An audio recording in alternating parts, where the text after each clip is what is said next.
things just keep getting better and better, don't they? Facebook will now, once they change their privacy policy again, will tell the cops when you talk about criminal activity in private messages on Facebook. Facebook has a new little known software that monitors your profile chat and pictures for criminal activity.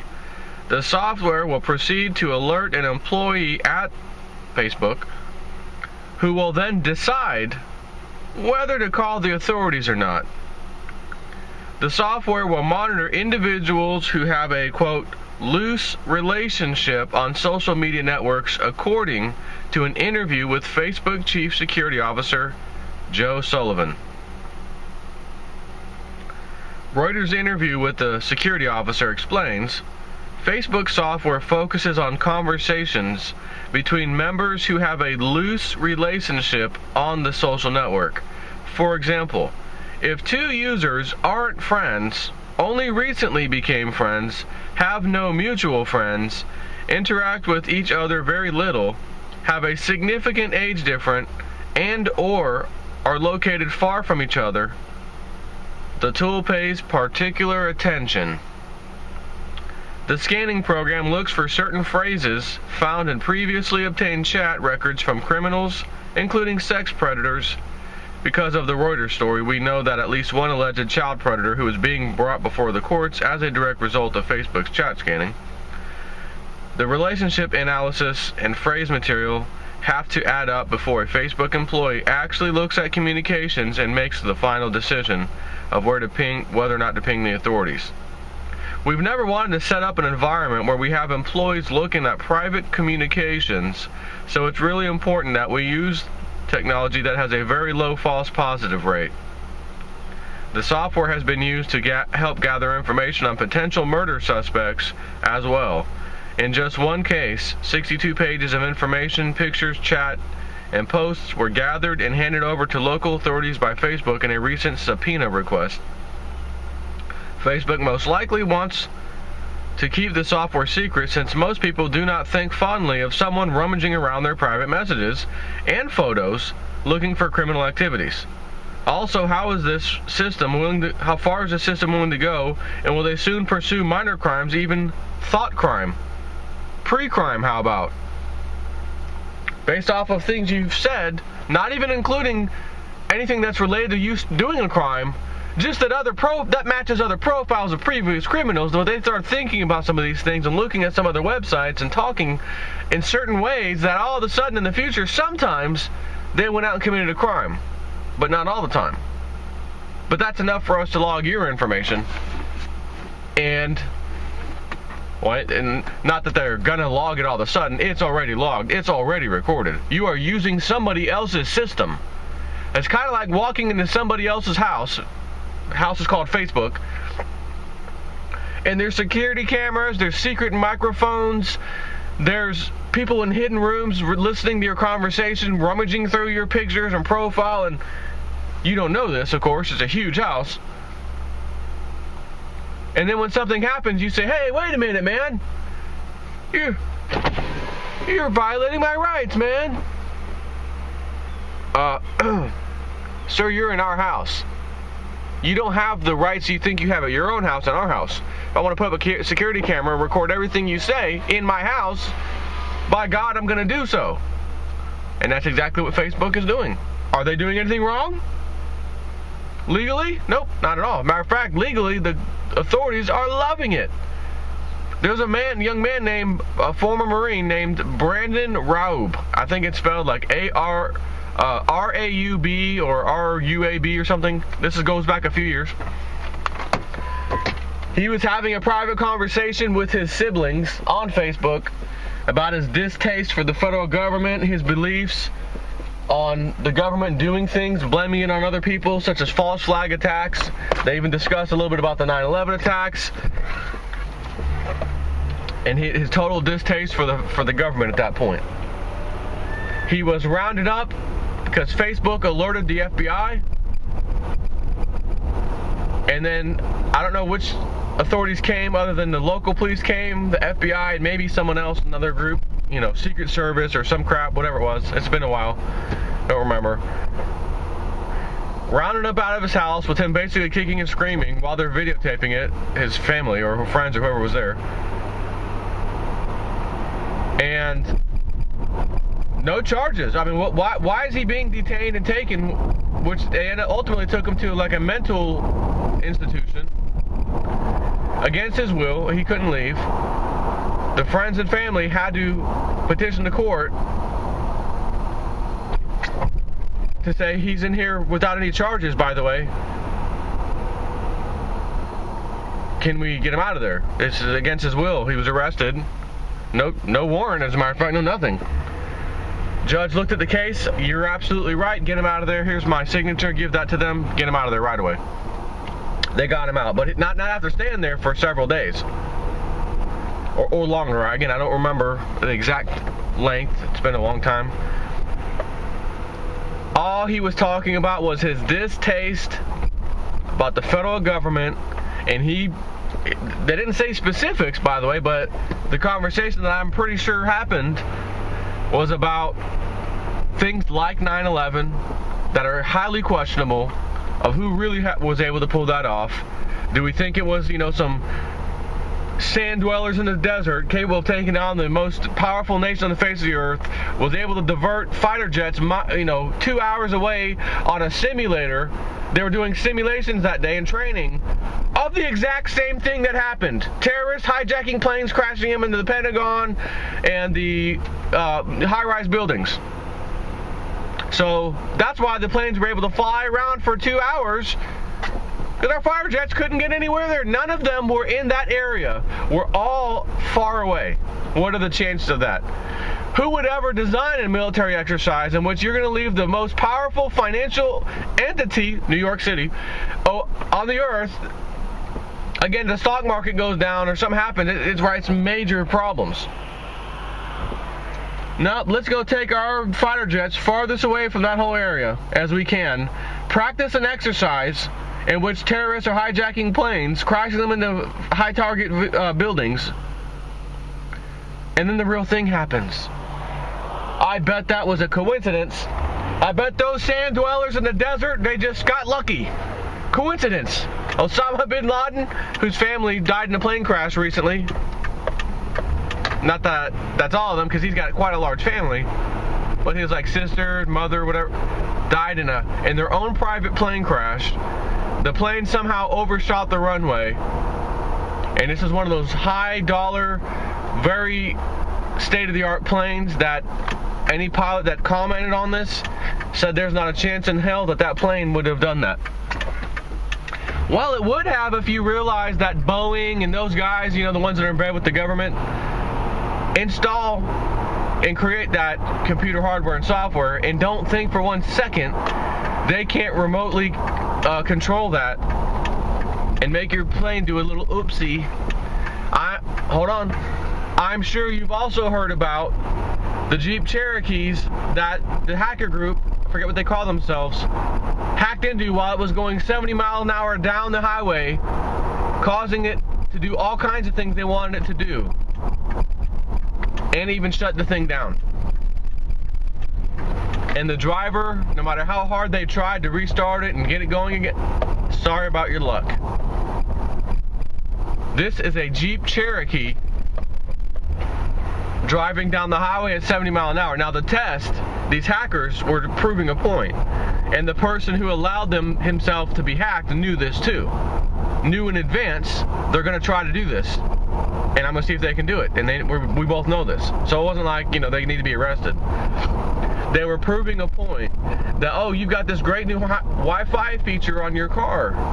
You can share, your car of course has a cell connection, cell tower, and then your car itself creates the Wi-Fi connection so that you can use any device inside your car that has Wi-Fi, whether it's a tablet, your own phone, whatever it is, your kids' little devices in the back. You can get on the internet and play, etc. right from your car now. And they showed that, well, the geniuses at Chrysler allowed critical engine components and whatnot to be accessed through that same device. You gotta be kidding me. Oh, but an entity like Boeing or Lockheed Martin wouldn't have already figured something like that out, light years ago and have something like that on airplanes just for such a reason. If our enemies are buying our products, American products, planes, etc., or high-value targets are also buying these, and we have to, quote-unquote, pull it. I'll use a term that, what's his name, Larry,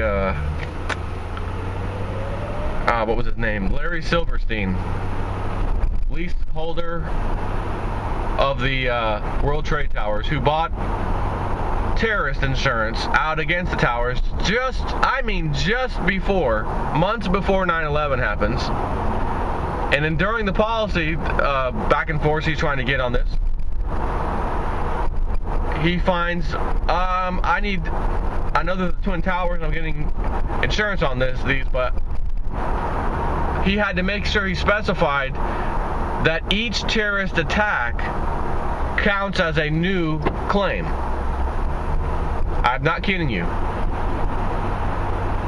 So when it happened, he had to fight and won against the insurance company, who only wanted to pay him the one fee for the one, for the one incident.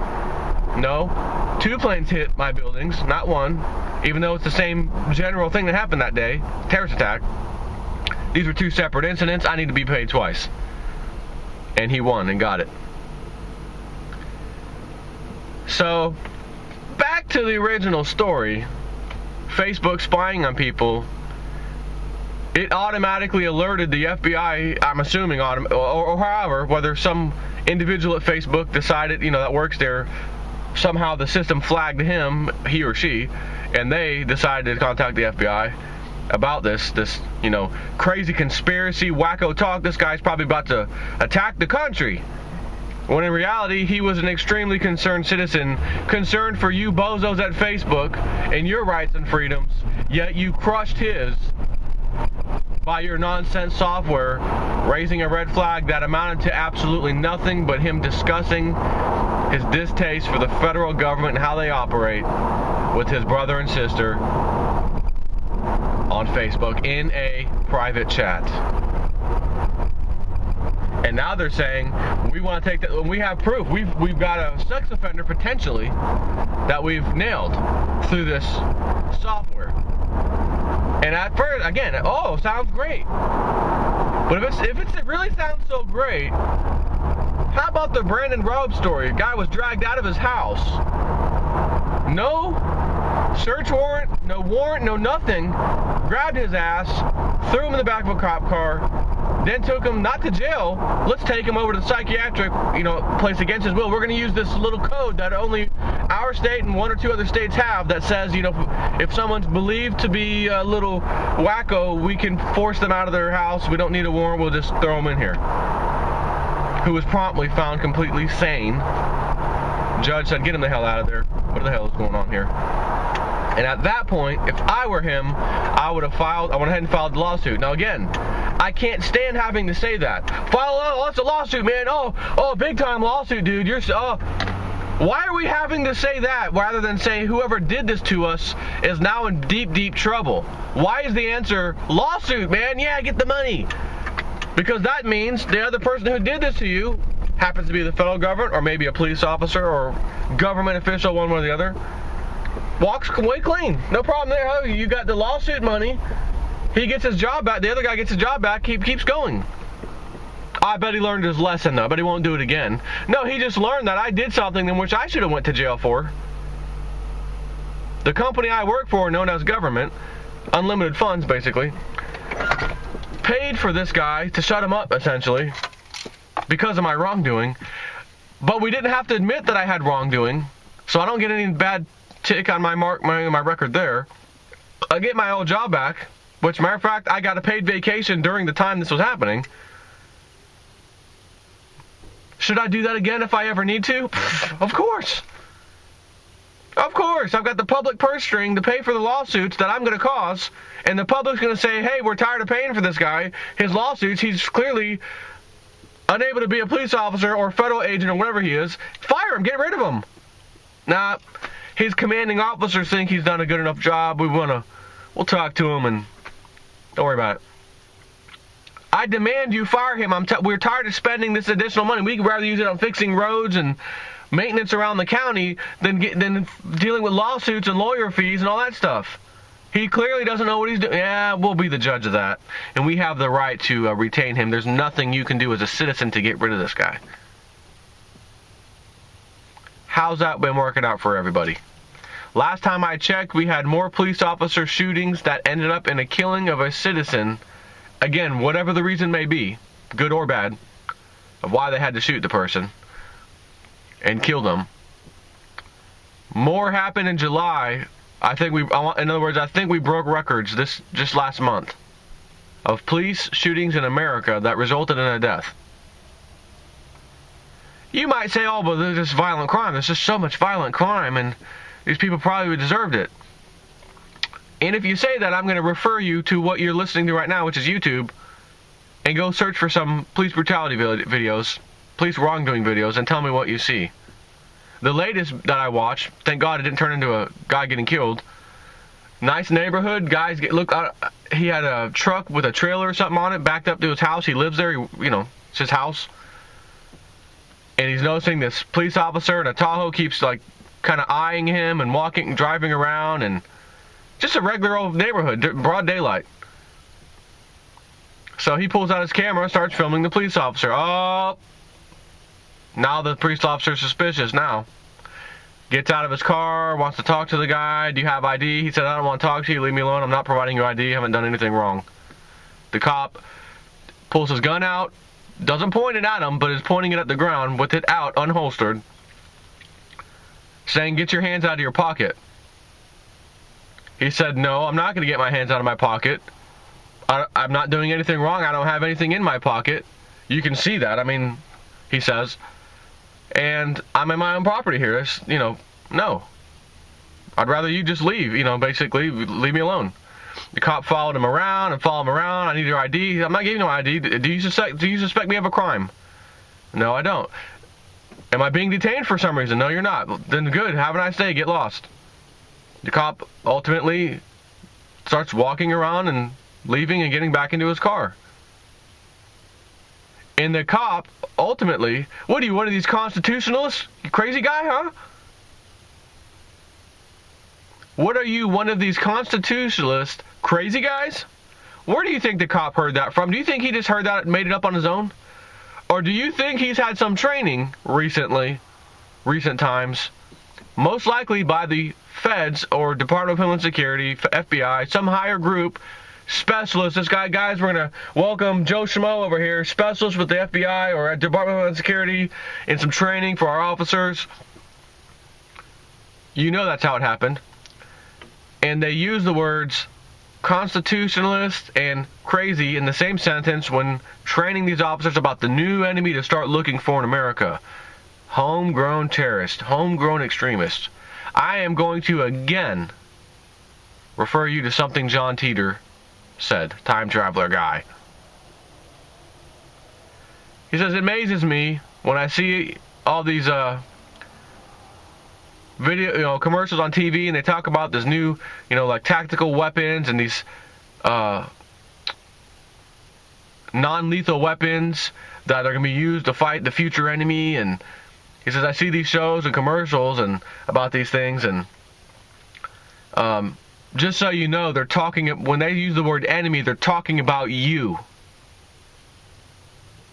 That's what he said in the year 2000. Here I am in 2015 with a video on YouTube that's gone viral now,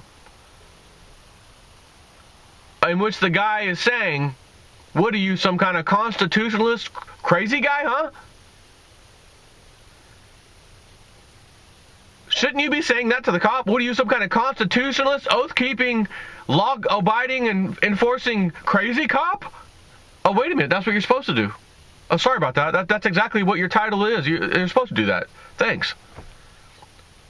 In other words, why are you calling someone who is a constitutionalist? In other words, I am a law-abider, I am a law-abiding person, that you're now saying crazy guy, because I am living by that relic known as the Constitution that gives all of us the same and equal rights and laws that, again, these are laws on the books, the founding building block of laws, if you will, to let you know how important it is. The founding laws that are still on the books, that are absolutely critical, and you're going to say, what are you, some kind of constitutionalist crazy guy? Again, he has been trained in recent times to look for certain people. Anyone that questions your authority, these are those constitutionalist crazy guys. As soon as they say to you, am I being detained? They're immediately flagged as a constitutionalist crazy guy. Oh, okay, thanks, expert. Boy, honey, I just had a high-level expert in the federal government come here and train us officers today. It's pretty cool. Oh, good, honey, good, okay. Got to use his training that day. Guy's got his hand in his pocket in his own driveway doing nothing wrong. Could you imagine when you're out washing your car in your own driveway, private property, hand in your pocket, one hand, it's a nice day out, maybe the left hand's doing the scrubbing. Cop comes out, pulls his gun out, gets your hand out of your pocket. Didn't have a call. Didn't have even a suspicious call, which isn't probable cause, by the way. Suspicion is not probable cause. And calls come out of a, suspicious person, basically. Again, I used to work for the sheriff's office. I heard every single call you can imagine coming out over the radio. I wasn't a sheriff's deputy, but I was a private citizen doing some volunteer work in which we did drive some of their cars around and help citizens out there on the road on low priority calls that are not dangerous, that are not law enforcement needed. But I heard all of the calls. I talked to so many deputies. I've done a ton of ride-alongs with them. Trust me, I know. And one of the deputies, when I was doing a ride-along with him at one point, was telling me how middle of the night even, someone's walking somewhere, it's dark, they have no business really being out there, where they're at. It's still not probable cause, but he can certainly stop and say, hey, can I talk to you for a second? And he says, you even have to be careful how you say it. You can't demand to talk to them. You got to ask them, can I talk to you for a second? Not, hey, come here, talk to me. Can I talk to you for a second? And he says, and honestly, if they say go pound sand, and we don't have probable cause, which in these cases we don't, we got to go. We got to just say, okay, have a nice day, whatever, see ya. He says, however, 99 out of 100 don't know that and don't realize that they can just say no and leave. They'll stop and talk to you. He says, however, it's still, the law is the law, and that gives me some comfort knowing that my family would be treated the same way. If they didn't want to have to do it, they don't have to. He's telling me this. I don't even know this guy, this deputy. And I'm like, man, this guy understands. Good for him. And sure enough, on that night, we're going by a public school. It's midnight. Shouldn't be anyone around a public school at night, even though he's not like in the school. He's walking right along the outer sidewalk in front of the school. Again, not anything wrong with that, other than who would really be walking around there at midnight. Certainly a good reason to stop and talk to the guy. And guess what the guy said? When the deputy said, okay, hey man, can you come here for a second so I can talk to you? You got a second for we can talk? No, I don't want to talk to you. Leave me alone. All right, see ya. That was it. Got back in his car. He goes, that was the 99. That was it. He just happened. And that's when he went on to explain, we have to obey the law too. And if he didn't want to talk, he wasn't doing anything wrong. Maybe he's going somewhere, took a shortcut, whatever. Why he's out here this time of night, don't know. But again, if he doesn't want to talk to me, I can't make him, and I don't have any probable cause to do anything else. So we just keep going patrolling. I thought, now number one, this cop doesn't know me. He doesn't know I'm old JSnip4 on YouTube. No. But I really thoroughly enjoyed how that whole entire thing happened, and his explaining in his mind, his thoughts of the whole thing, because it was absolutely to the T of the letter of the law of how it works. He was spot on. Nailed it. Absolutely nailed it. And I got to witness that. So it made me feel good. But you know darn well, for every one of those cops, there's a whole bunch that would have took that the wrong way, forced the guy to stay, show me your ID, didn't show me his ID, I had to put him on the ground, I had to tase him, and then falsify the report on how it all really went down so that he doesn't get in trouble. And the poor guy who was just walking somewhere in the middle of the night for whatever reason could go and do what he was doing, because he didn't obey this officer's authority, in which the officer had no authority, but created authority out of thin air. Kind of like our Federal Reserve Bank creates money out of thin air. Take care.